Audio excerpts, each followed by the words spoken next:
Olá pessoal, tudo bem com vocês? Espero que todos vocês estejam bem, meus amores. Estou com muita saudade de todos, tá bom? Bem, vamos lá? Conforme combinado no roteiro de estudos de literatura, hoje a nossa aula vai dar continuidade à segunda fase do modernismo no Brasil, tá bom? Hoje nós vamos fazer o capítulo 11, que também fala da geração de 30, também conhecida como fase de reconstrução, tá bom? Bem, agora no capítulo 11 nós vamos focar somente em dois grandes autores que também fizeram parte da segunda geração do modernismo no Brasil. São eles, Jorge Amado e Érico Veríssimo. Vamos lá? Bom, entendendo que o modernismo se consagrou como uma fase de ruptura e de destruição dos antigos parâmetros estéticos no mundo da arte, criando assim uma literatura autenticamente voltada para as raízes nacionais, afirmamos que a segunda fase ela foi além, tá? Considerando-se como uma fase de verdadeiro engajamento político por parte de seus representantes até então. Trata-se de uma época em que toda a ideologia estava voltada para a análise crítica da relação homem e sociedade. Por essa razão, é também chamada de neorrealista, uma vez que retoma, mesmo que de forma parcial, as ideias pregadas pelo realismo e pelo naturalismo. Porém, não considera não considera o homem somente como um produto da raça, do meio e também do momento, mas sim como um ser dotado de conflitos interiores, constituído de traços também emocionais.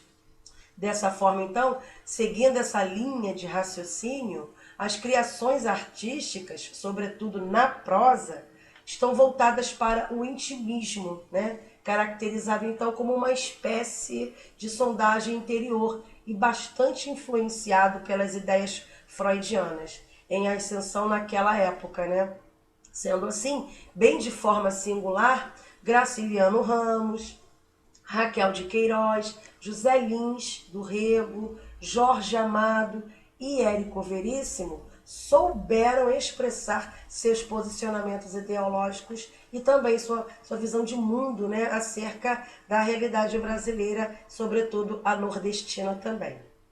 E quando falamos em tais posicionamentos, relembramos também a importância de darmos ênfase ao panorama social, ao panorama social, econômico e político também, que norteara a época em questão.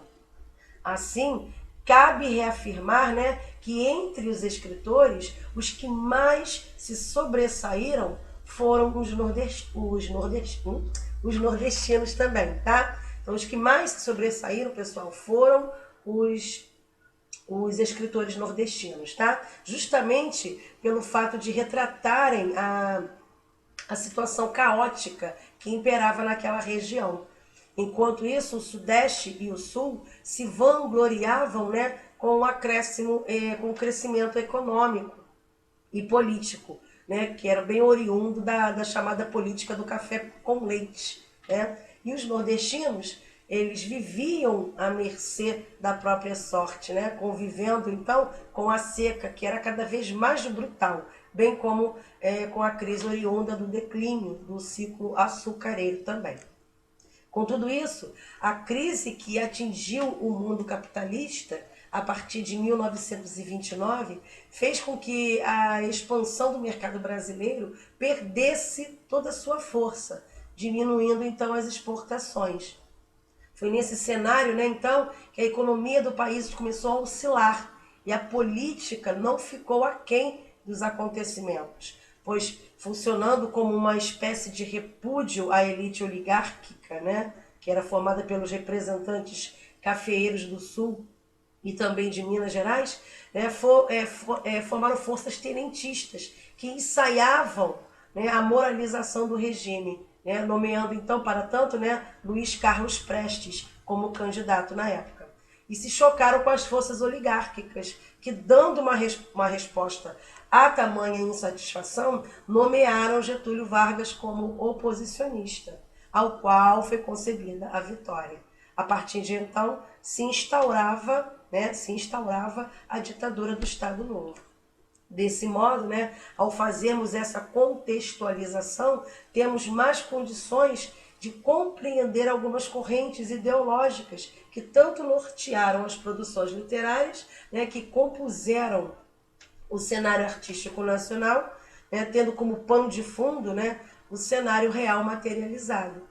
Tendo em vista os representantes que já foram citados aqui, passemos então a estabelecer uma familiaridade com suas produções, entre as quais, né, nós já vamos conhecer daqui a pouco, tá bom? Bom, agora falando sobre as características da segunda geração do modernismo, né, geração de 30, nós temos aqui algumas, né, características que eu separei para vocês. Tá? Essa segunda fase do modernismo, né, que durou de 1930 a 1945, ela apresentou essas seguintes características, pessoal. Focava muito no mundo contemporâneo, a reflexão, né, sobre o sentido de existir também havia, né, existia essa parte dessa reflexão, ela pairava também dentro, né, desse panorama todo, né? O conflito espiritual, que é a fé versus desilusão.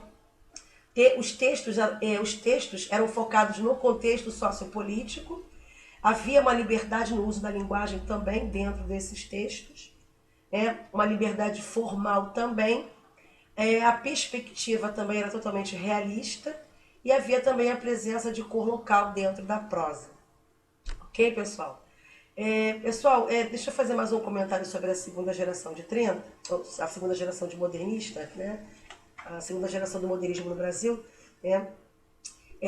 Ela também consolidou em um período de tensões ideológicas e também voltadas para guerras. Tá?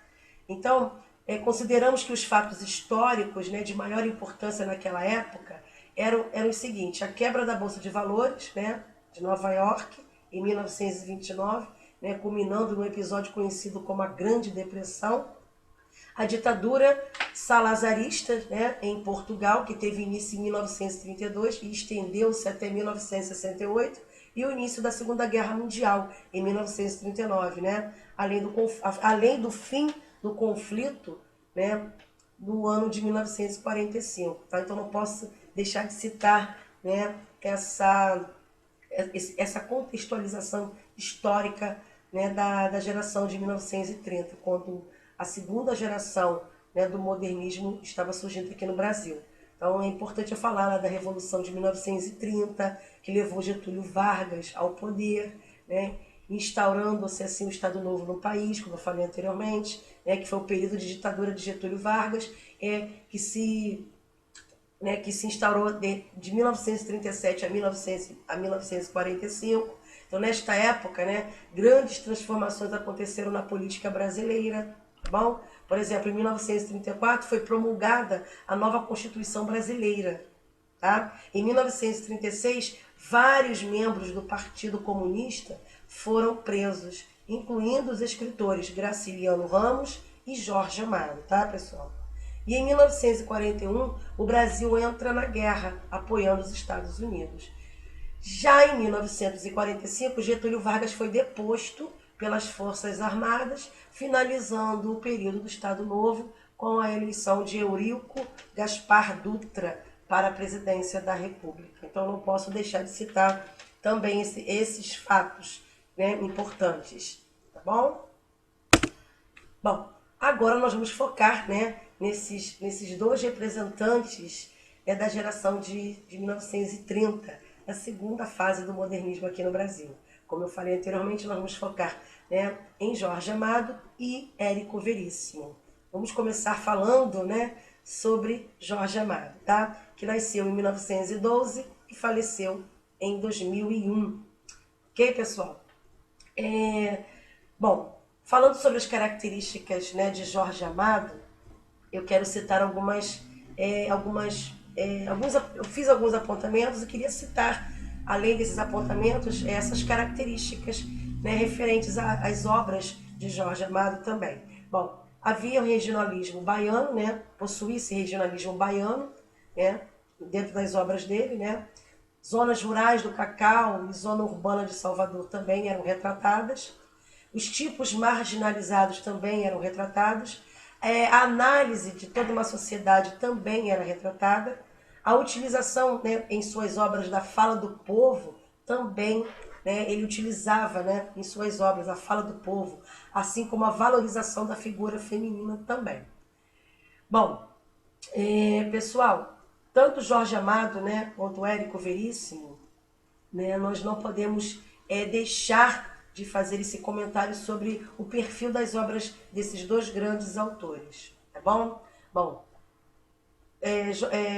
Jorge Amado, por sua vez, né, foi um escritor, um grande escritor da segunda fase do modernismo no Brasil. Ele era baiano, já Érico Veríssimo era gaúcho, né? Mas ambos usaram os aspectos físicos e culturais, né, das suas respectivas regiões para criar grandes romances, né, do nosso modernismo, tá bom? Bom, falando em Jorge Amado, né, vamos lá? Ele deixa essa linha, né, para escrever, né, Cavaleiro da Esperança, uma das suas obras.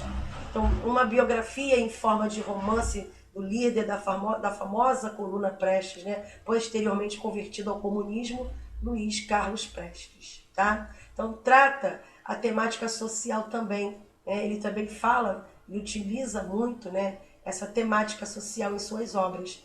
Então, eu vou destacar aqui a obra Capitães de Areia e também Terras do Sem Fim. Ele sempre trata também, dentro dessas obras, toda essa temática social. Tá bom? Assim, né, como Cavaleiro da Esperança, né? Também foi uma obra de Jorge Amado. Bom, quando ele utiliza essa temática social, né, ele aborda, ele faz toda uma crítica da sociedade daquela época, tá? Em suas diversas peculiaridades, tá? Diversas peculiaridades. Em romances como Tieta, do Agreste, Gabriela Cravo e Canela, exatamente, Gabriela Cravo e Canela, já também na obra Morte e a Morte de Quincas Berro d'Água. Jorge Amado, ele trata, né, como em toda a sua obra, de personagens característicos da Bahia, né, retratando, né, figuras normais do povo, né, do povo baiano, né? Então, ele utilizava muito isso, tá? Ele trabalhava muito com personagens voltados para a sua terra, né? Para o seu povo, tá? Eu acho isso interessante. Aqui eu trouxe, né, também as características das obras de Jorge Amado, né? Então eu vou citar aqui algumas. Em sua obra, Jorge Amado destaca o pobre, o negro, né? Como eu falei anteriormente, os marginalizados, enfim, todos os excluídos da sociedade, e os apresenta de modo diferente, narrando-lhes a vida, né? Os pensamentos, os desejos, ressaltando que estes também são humanos, né? O cenário é normalmente a zona urbana ou de plantação de cacau ou café da Bahia. Jorge Amado é um dos destaques do modernismo e em suas obras coloca a necessidade de justiça social. Tá? Também acrescenta um tanto de ideologia política, mas sempre em defesa do povo. Ok, pessoal? Era grande apreciador da cultura negra e usa muito esse elemento em seus livros. Tá? Também ressalta o erotismo, além da sensualidade da mulher brasileira. Então, apesar, né, do seu envolvimento político, o nome de Jorge Amado ficou marcado na história brasileira como escritor. Tá? A sua habilidade com as palavras o credenciaram, né, como um dos maiores nomes da segunda fase do modernismo brasileiro. E entre as principais características das suas obras, como eu falei aqui, né, estavam justamente, né, a forte presença, né, das características regionalistas, né, salientava também as classes mais baixas, como eu falei aqui, né, as classes mais baixas, né, dando pouco destaque às elites, e ele também retratava os costumes e os festejos populares também. Né? Utilizava uma linguagem simples, coloquial e muito popular. Tá? E aliviava o lirismo, né, ao documento que ele utilizava e era dotado totalmente de crítica social. Bom, como eu falei, né, Jorge Amado nasceu em 1912, né, em 10 de agosto de 1912, em Itabuna, Bahia, tá? E faleceu em Salvador, também no ano de 2001, tá? No ano de 2001, tá bom? 2001. Ok, pessoal?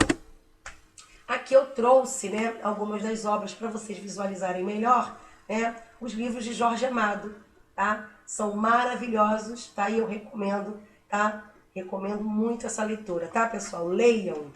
Vocês, por favor, vocês deveriam ler, tá? Assim, eu acho todas essas obras maravilhosas. Gabriela Cravo e Canela, que depois, né, foi adaptado, né, para a novela, né? Virou uma novela depois, muito legal. Gabriela Cravo e Canela. Dona Flor e seus dois maridos também, né? Essa grande obra. E nós temos aqui também Capitães de Areia, né? 3 grandes obras aqui que eu estou mostrando para vocês, tá? Aconselho, tá? Recomendo essa leitura para todos vocês vão adorar, bom? Bom, agora vamos falar de Érico Veríssimo, exatamente, que nasceu em 1905 e faleceu em 1975. Então, Érico Veríssimo, pessoal, é autor de extensa obra literária, mas foi com o tempo e o vento que ele ganhou mais destaque, tá? Essa é sua obra-prima, tá? Dividida em 3 romances, tá? O Continente, o Retrato e o Arquipélago, tá? Então, nessa trilogia, né, Veríssimo retrata 200 anos de história do Rio Grande do Sul. Exatamente. Nascido na cidade de Cruz Alta, né? Ele nasceu na cidade de Cruz Alta. Érico Veríssimo viria a ser possivelmente o maior escritor gaúcho de todos os tempos, tá? A alcunha se deve, né, pois ainda jovem, né, Veríssimo já lia grandes nomes da literatura brasileira. Né? E além disso, também já devorava obras de estrangeiros de grande nome no cenário literário.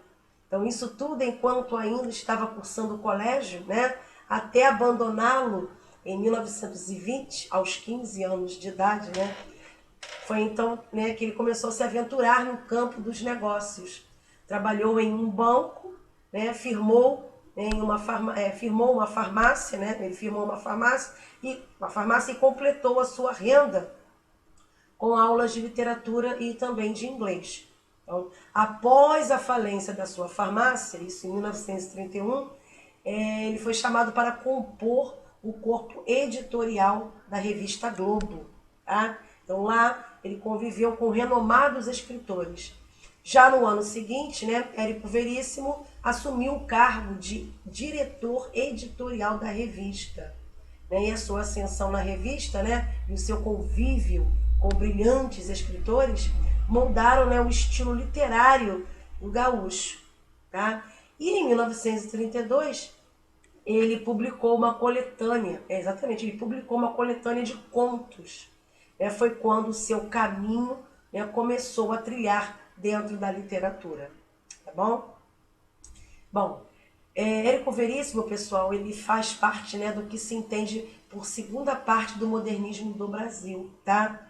Assim como Jorge Amado, por exemplo, né? Então, a literatura desse período, que durou de 1930 a 1940, né, abordou reflexões, né, sobre contextos sociais e também, né, problemas de cunho popular.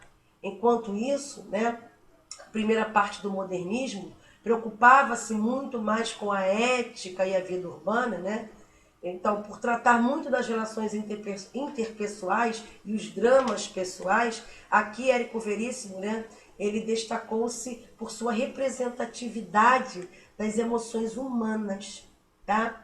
Então, eu trouxe aqui, né, os seus romances iniciais, como Clarissa, em 1933, né, e Olhai os Lírios no Campo, em 1938, né, assim como a Saga, de 1940, retratavam a vida urbana, né, de Porto Alegre e centravam-se no cotidiano da cidade e também em valores morais. Tá? Também falei da trilogia, né, O Tempo e o Vento, que retratava a formação do povo, né, do Rio Grande do Sul. E suas últimas obras, né, O Prisioneiro, em 1967, e O Senhor Embaixador, em 1965, e também Os Incidentes em Antares, em 1971, abordaram também temas políticos, tá? Isso na segunda fase do modernismo. Aqui eu estou trazendo as características também da obra, né, das obras de Érico Veríssimo. Tá? Aqui nós vamos entender, né, que essas obras elas se dividiam em três situações: romances urbanos, né, romances épicos ou históricos e romances universais ou políticos. Então ela se dividia em três formas, em três situações, tá bom? Falando, e também nós entendemos que as obras de Érico Veríssimo, né, elas tinham fases, né? Então eu vou falar da primeira fase das obras de Érico Veríssimo, vou falar da segunda fase e também da terceira fase, tá? Bom, a primeira fase de Érico Veríssimo, pessoal, vou enquadrar aqui o romance, né, Clarissa, que foi o marco da primeira fase dele, tá? Então, Porto Alegre vira o seu cenário, tá? E o perfil psicológico da personagem, tá, é dissecado ao longo da obra. Então, uma análise social completa do drama, né, retratando as diferenças socioeconômicas, é feita, né, na obra Caminhos Cruzados. Né, um romance de completo cunho, de abrangência, né, do espaço geográfico que compõe, né, o social. Já na obra O Resto é Silêncio, né, nota-se o início de transição para uma segunda fase. Tá? Isso se reflete quando o autor explora, né, a reação de 7 diferentes pessoas ao suicídio de uma jovem. Tá? Então, nessa primeira fase, né, ela possui uma visão lírica e otimista, né, provinda da burguesia, com linguagem tradicional. Né? E aí Veríssimo não deixa de lado, né, o seu olhar crítico, né, sobre a pequena, né, moderna aristocracia da época. Bom? Então, essa é a caracterização, pessoal, das obras, né, correspondentes ao período em que Érico Veríssimo ele escrevia, tá? Então essa foi a primeira fase, né? A primeira fase das obras dele, tá? Bom, a segunda fase agora, vamos lá, as reações, né, começam a instigar a investigação na transição. É na segunda fase que Érico Veríssimo ele começa a explorar o seu lado investigativo. Né? Tem como mirante a história e também o passado sul-rio-grandense, tá? Como é o caso de O Tempo e o Vento, tá? A obra O Tempo e o Vento. Então essa trilogia marca a segunda fase, né, da obra de Érico Veríssimo, retratando em uma linguagem, né, épica, né, o patriarcado existente no Rio Grande do Sul naquela época. Então aqui na segunda fase, né, ele se encontra assim, mais, né, ele se encontra num momento mais investigativo, né? Então ele utiliza muita história, a exploração e denúncias desse patriarcado. É uma grande crítica à formatação social do Rio Grande do Sul naquela época, tá bom? Bom, a terceira fase, né, já é uma apresentação mais consolidada de uma fase política de Érico Veríssimo. Então, na obra O Senhor Embaixador é um exemplo, tá? Assim como a obra O Prisioneiro, né, cujo objetivo do autor era aliar os causos da guerra, né, e o racismo que predominavam naquele período, ok? Então era uma escrita, né, a escrita durante a ditadura militar retratava uma denúncia do autoritarismo naquela época.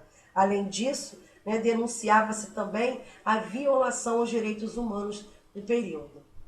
Tá bom?